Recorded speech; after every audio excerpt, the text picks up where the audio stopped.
大家好，继续和大家分享肺经上的穴位啊。今天给大家分享这个穴位叫经渠穴。经渠穴，它对什么比较有效呢？一般对我们这种气不大顺，就是气不大顺畅，然后体质比较弱的人，体质偏差偏弱的人，然后比较适合这种慢慢调养，然后逐渐的一点点把你体质能增强的这种。就属于像是每天给你补充一点精力进去这个，然后它对这个实证啊和虚证啊效果都比较明显，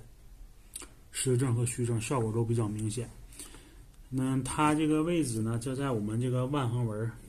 上1寸，腕横纹上1寸的位置，大概就是这个位置，大概是这个位置，腕横纹上1寸，经渠穴，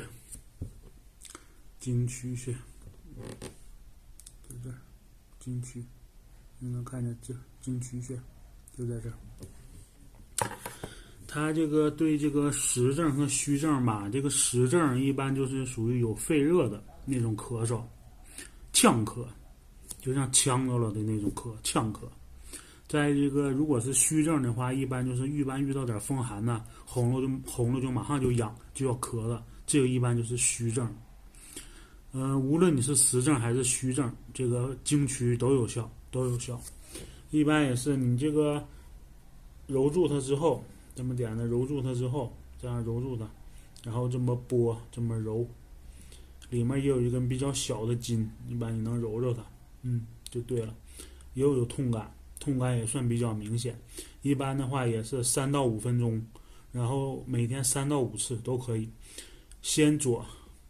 左，然后后右，啊，这个顺序别弄错了。先左手，再右手，然后也可以艾灸，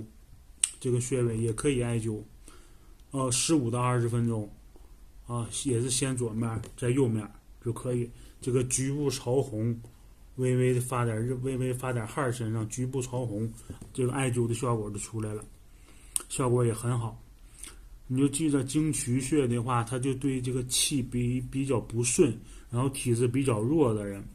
适合这种慢慢调养的，不是那种急症的，适合慢慢调养的，然后这个逐渐增强，那个肺气逐渐给你补上来，然后每天的给你补充一点精力上来的，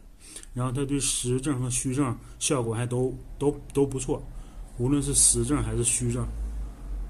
都可以。然后有这方面问题的朋友可以试一下吧。好，谢谢大家。